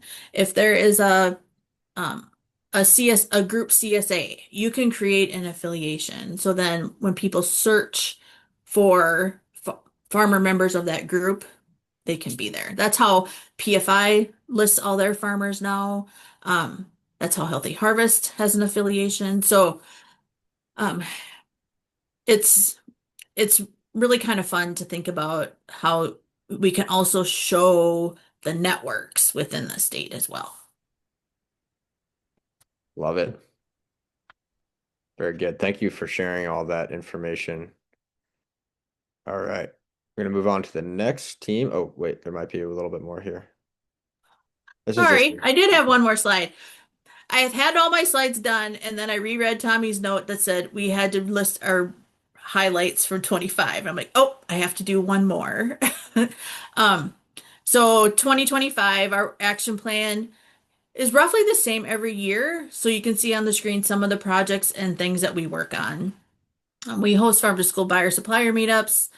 We coordinate the Iowa Local Food Day and Great Apple Crunch celebrations. We just talked about the directories, collecting the data. We try to support as much as possible the schools who have and the food banks who have purchasing agreements with Choose Iowa. And then there's still several parts in the state where they're offering preschool teacher boxes as a way to promote farm to school education and early care. Perfect. So many amazing things y'all are up to. All right. We'll go ahead to the environmental stewardship team. I don't think Adam is here on the call right now, so I'm going to go ahead and take the environmental stewardship team. This is another team that has not been meeting on a regular basis. However, a lot of work has been getting done on environmental stewardship in Iowa food systems by organizations we partner with. So just wanted to highlight that the Harkin Institute, who is one of the leaders of this team, hosted a lot of the Central Iowa Source Water Resource Assessment convenings that happened last summer that were related to nitrates in the water. Iowa Environmental Council, Iowa Farmers Union, and the Harkin Institute did work on the cancer sessions. But right now, this team is working to figure out how it can re-engage and bring in new partners to actually have more of that specific conversation about how environment and food systems intersect. So that's currently going on right now. These are the teams we've reached out to, and it's looking like we're going to have our first environmental stewardship meeting in over a year at the end of February. So we're going to bring on some new partners and probably some new leadership on the team because there's been some capacity issues with the current leaders.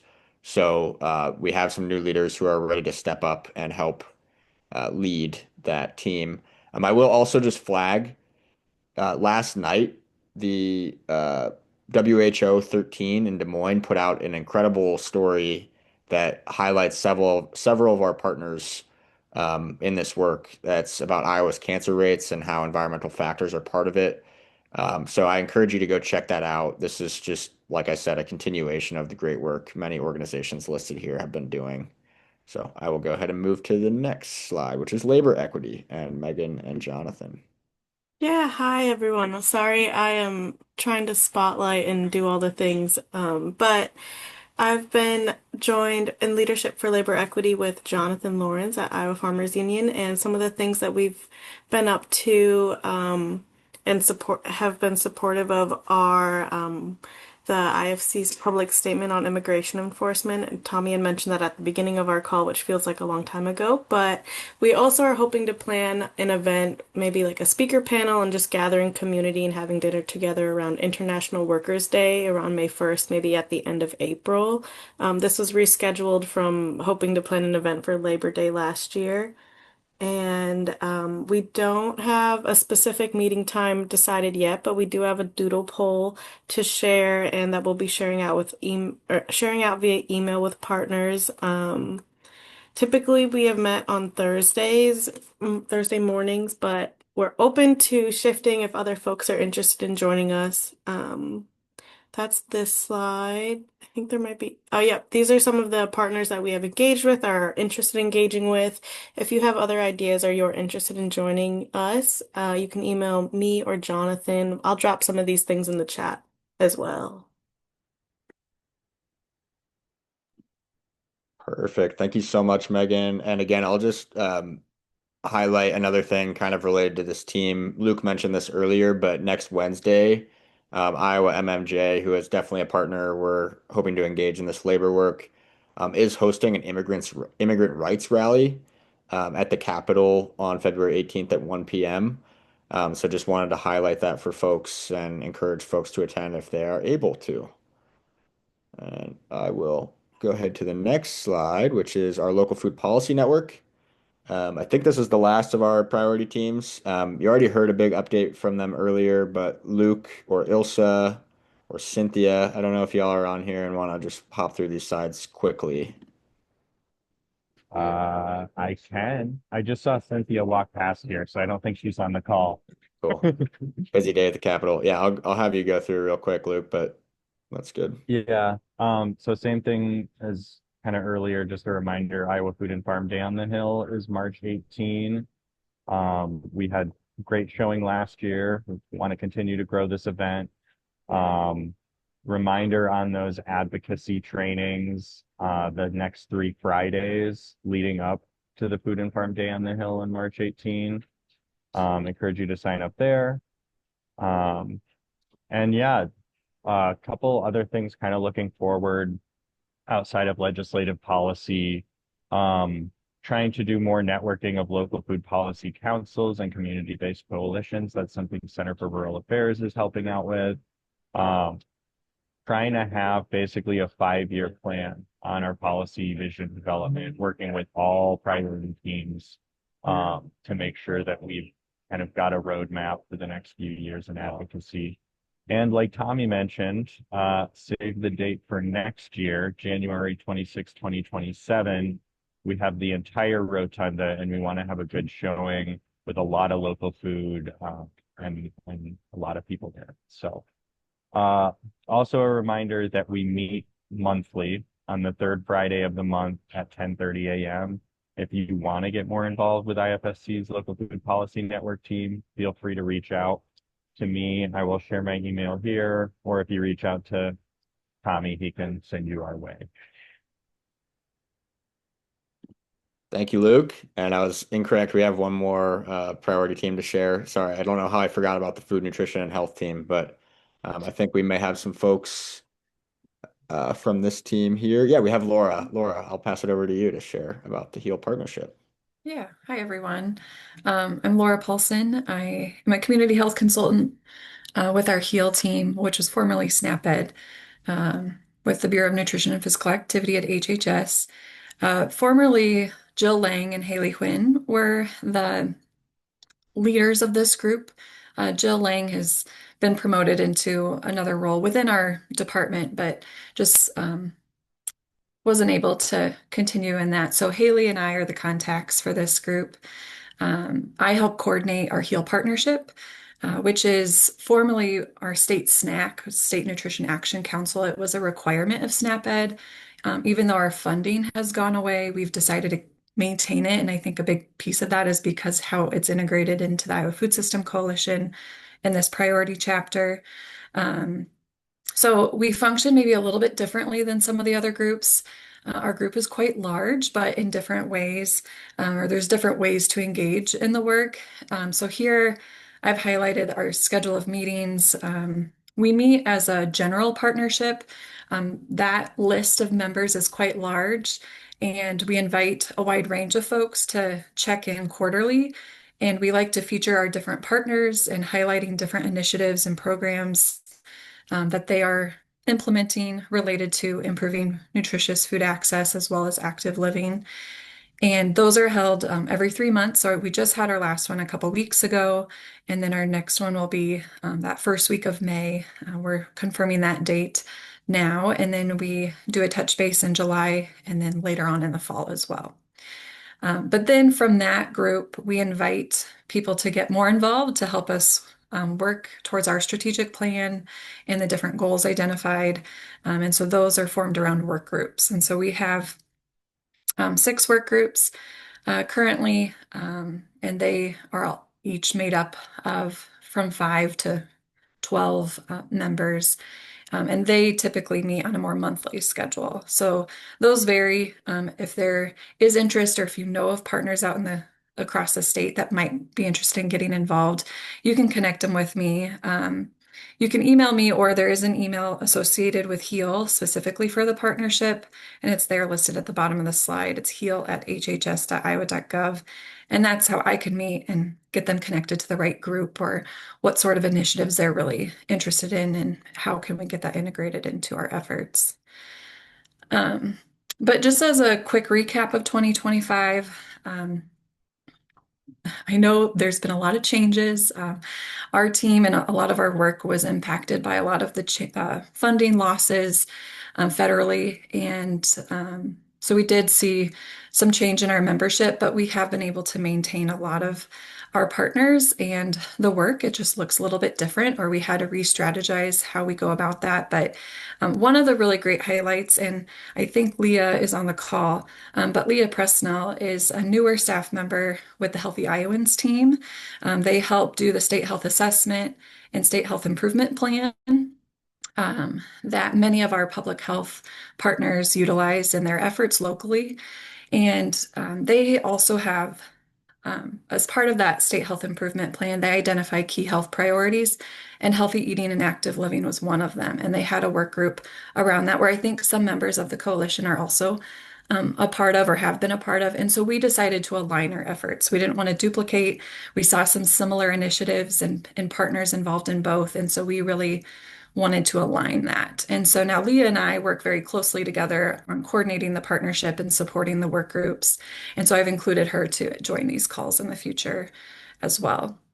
So that was a big process, and we're excited to move forward. With that, we added a work group because they had active living established where our group hadn't done that quite yet. I know that's not a key priority of our food, nutrition, and health chapter, but active living, we are seeing some really neat connections with local food procurement and pilots with food boxes and really tying in the importance of nutrition with exercise. So that is an element of one of our work groups now.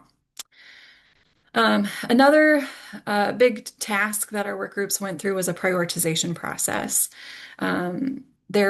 Our plan is quite broad. There's lots of opportunities, and we wanted to help the work groups hone in on some key initiatives that they could move forward in 2026. And so, because some of our work groups don't meet as frequent, it took a little bit more time for others, but they went through that process, and by the end of 2025 had all identified at least 1 to 3 really key projects that they want to get started in 2026 with the opportunity to add more as we evolve throughout the year.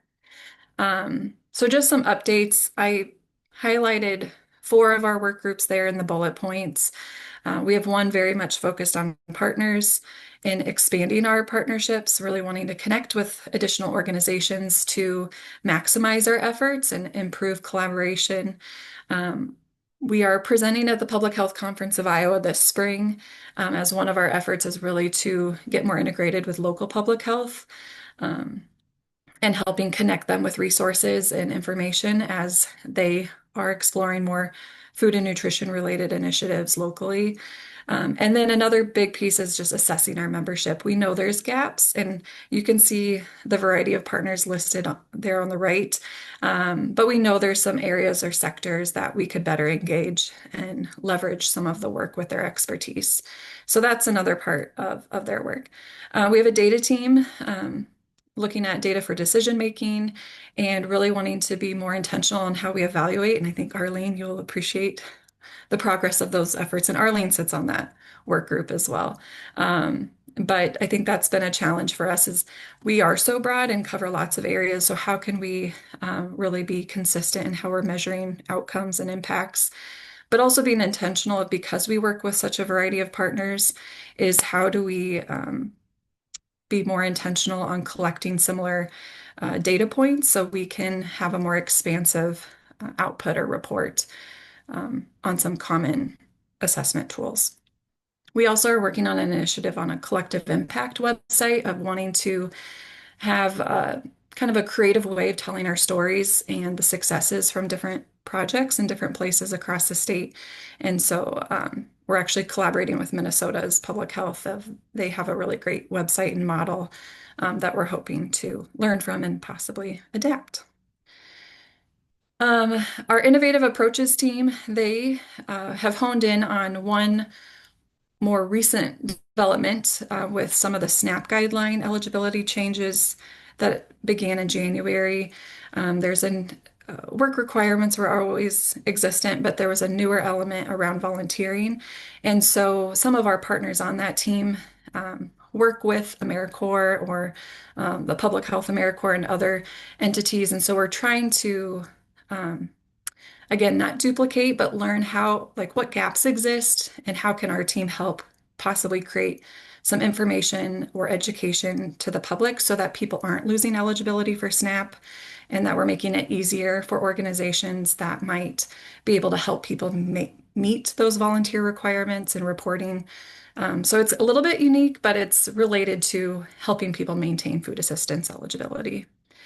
And then the final group is education. They have the most goals and probably could get broken down into a couple work groups, but they are working on identifying different nutrition programs that exist in the state that we can help promote. A big issue that we're seeing is people just might not be aware of certain programs. They don't know if they're eligible for certain food assistance programs or how to enroll. And so wanting to help get people connected to that.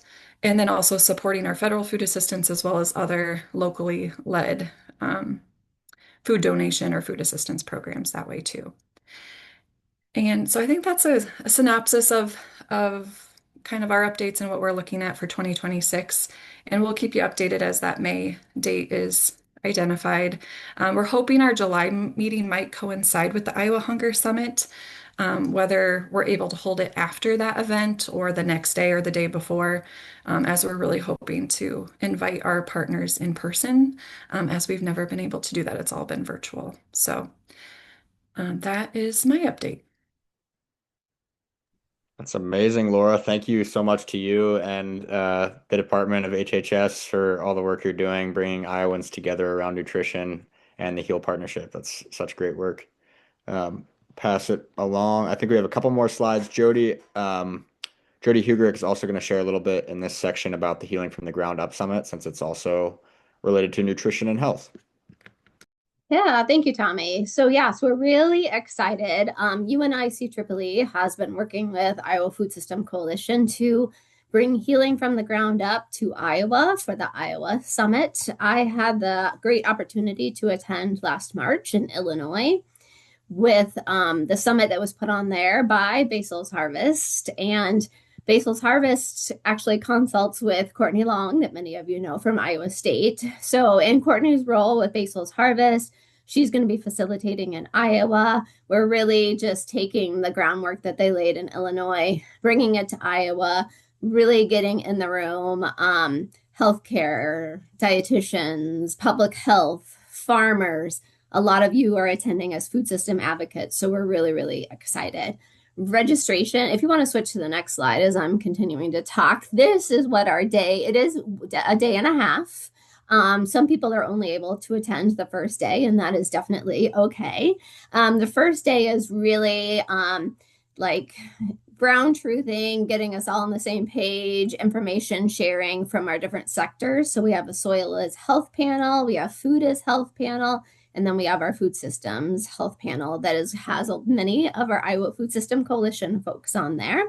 So really excited. And then we're going to end that day talking about vision for change. And that's what's going to lead us into the next day when we are working in working groups and talking about vision for change, reflection, and how we want to move forward after we've had this awesome summit. So registration closes Sunday at midnight, but we only have about 15 spots available, so it could close sooner.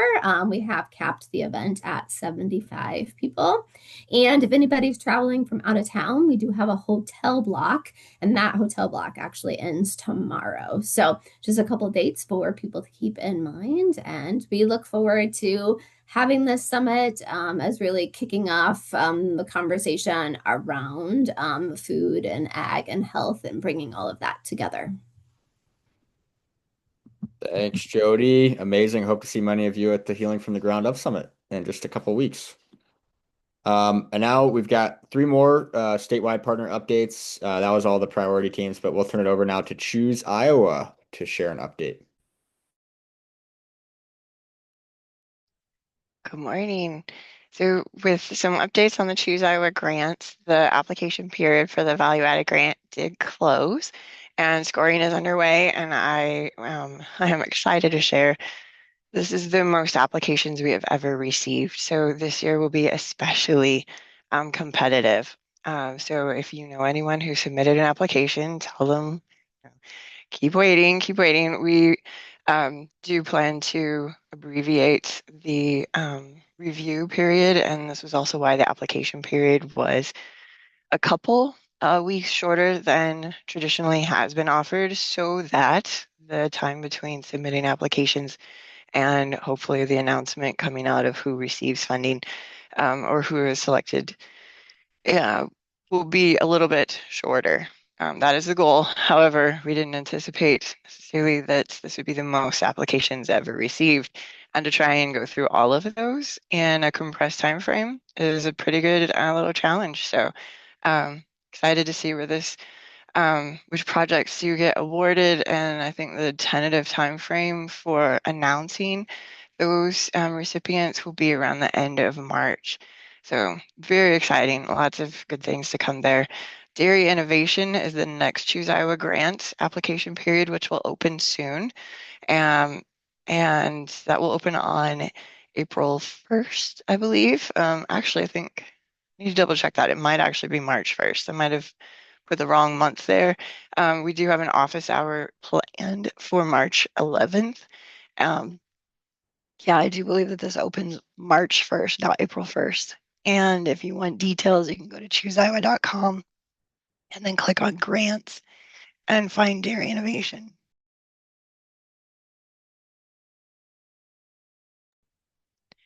The Choose Iowa Passport was extremely popular last year. There were a lot of people who signed up to use this to travel across Iowa. It was pretty exciting to see the check-ins and the uses of it. If anyone is interested or knows someone that would be a great addition to be in the Choose Iowa Passport this year to help people find their locations and also to incentivize them to visit by claiming the points when they check in, they can go to chooseiowa.com and passport. You can also go here to sign up for free to use the passport to create an account. The passport for yourself so that as you're visiting the locations, you yourself can claim the points. And when you redeem those, then the prizes are sourced from Iowa farm families, which is pretty cool. And then some save the dates. This year in 2026, Choose Iowa Farm Store Crawl will be on a Friday, Saturday instead of Saturday, Sunday, based on feedback from those that participated last year. And so this year's dates will be June 26th and 27th. And this fall, we are planning a statewide fall crawl so that it's a great opportunity to get out and visit Iowa pumpkin patches and orchards and interact with a lot of fantastic farms. So that will be October 9th and 10th. And if you have anyone who is interested in membership in the Choose Iowa brand program, please encourage them to go to chooseiowa.com and click on Become a Member. Amazing, Beth. And I just see, thank you so much for the update. I see one question in the chat, which is, are you able to share the number of applicants you received? For The Choose Iowa Value Added grants. For the Value Added grant. Yeah. It goes around 130, which is pretty phenomenal. Wow. Yeah. Yeah. Very competitive. Yeah, that's huge. And it's a good number for us to share with in our advocacy work to let folks know and educate them that, there's real demand for these kind of projects and people want to see these things in their communities. So that's great. It's such a cool grant because it's so diverse in the kinds of projects that it can fund and support, which is really neat to see. So for diversifying farm operations and also for supporting, increased value-added agriculture products. So yeah, love this grant. Really cool. Cool. I could see that being a cool podcast to get a diversity of some of those grant recipients all interviewed about what they come up with. So. Oh my gosh, it's pretty fun. Yep. Well, thanks for the opportunity to share. Yeah, that was excellent. Yeah, and we'll pass it over now to the Black Hawk County Soil and Water Conservation District to share a little bit about some upcoming events. Paula, are you here still? Yeah, looks like it. Yeah, thank you. My name is Paula Trujillo. This is the first time I am here. Thank you for letting me join for this meeting. I am the project coordinator for an initiative supported through partnership between Black House Soil and Water Conservation District, Iowa DNR, and Middle Cedar Watershed Management Authority. And our work focuses on supporting emerging urban and small-scale growers in the Middle Cedar Watershed that cover 10 counties, from Franklin to Linn County.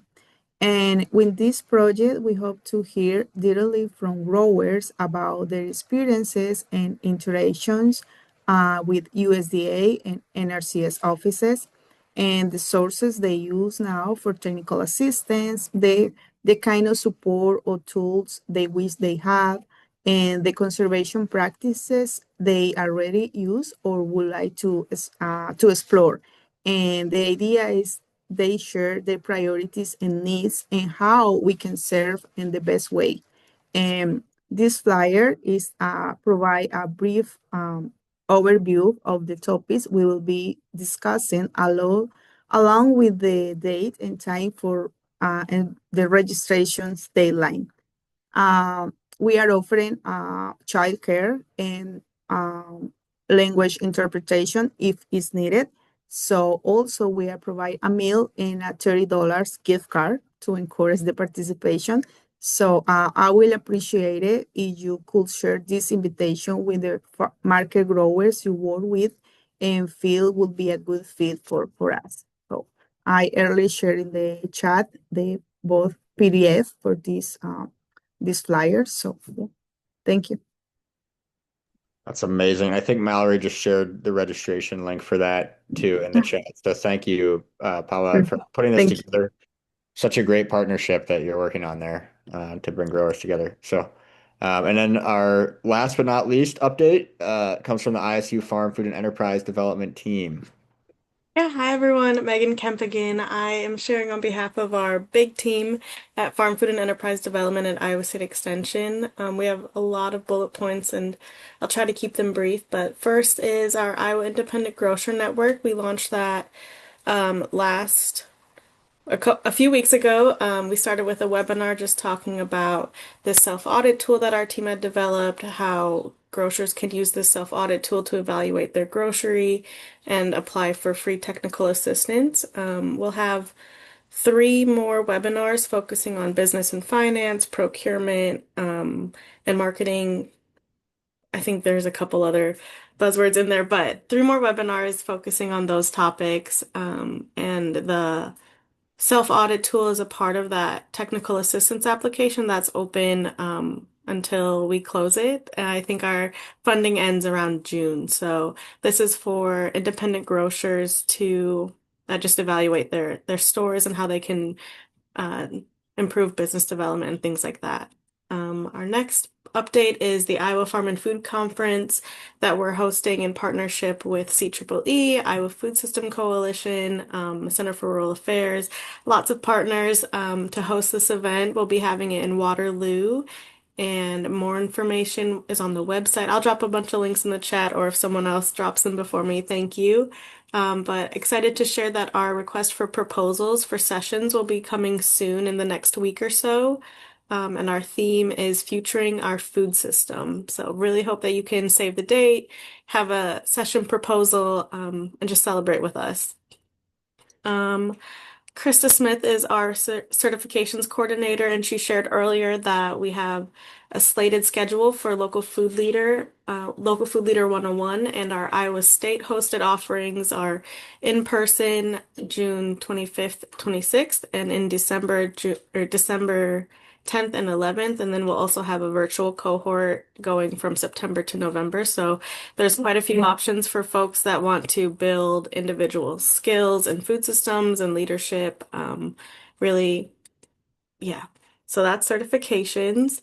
We also have the Food Innovation and Business Hub website for workshops, courses, and resources related to food businesses. There are some webinars and different workshops on the slide as well, just talking about what this Food Innovation and Business Hub is, because it's kind of a new development out of our team that's focused on food businesses. Plan Prep Profit is a workshop that we'll have in March, and then another Lunch and Learn webinar looking at the difference between cottage food versus home food processing establishment license. The ISU Urban Agriculture Program also has a website with lots of workshops, courses, and resources. But some highlights I wanted to pull out is that we have a position open and applications are due in a few days on February 15th for the Urban Agriculture Program Specialist position. Graham Sandersfeld, is slash will have been that Urban Agriculture Program Specialist, and he's accepted a position with the DOT, with the Iowa DOT. So their team is looking for a new member to bring some experience and energy around urban agriculture. And also, I believe that will be supporting organic agriculture as well. The Choose Iowa and Urban Agriculture webinar is today. You can register on that link, and then they're also co-hosting a Waterloo Water Access for Urban Farming Public Forum on March 27th, 11 to 1 p.m. There'll be a link for more information and for registration. And then trainings for value-added producer grants and new materials for the Agriculture Marketing Resource Center are coming this spring. That was a lot of updates, but lots of links in the slide that I'll share with you soon. Yeah, I think Mallory just shared a bunch in the chat, so we're all good on that front. Thank you, Mallory. I'm trying to keep up. Very good. Yeah, amazing stuff coming up here from our folks at Iowa State. And then we can have some time for other discussion, other partner announcements, and major project updates now if anyone has them. But I think we've pretty much reached the end of our normal call. Again, I want to make sure folks have the dates down for the rest of the quarterly calls for this year. Basically every 3 months, although we do skip August because August is such a busy month and we move that quarterly call to September. But yeah, this has really been a privilege to be a part of this call because there is so much going on in Iowa related to food systems that we have a wealth of information and partners working on. It's like I don't think many states get to have calls like this and share all this information. So I know it can feel like a lot, but this is also a really good privilege for us here in the state of Iowa. So thanks everyone for participating. And yeah, I'll leave it open for a few minutes here if folks have updates or want to stay on, but otherwise I feel like folks can hop off. Thank you. Thank you, Tommy.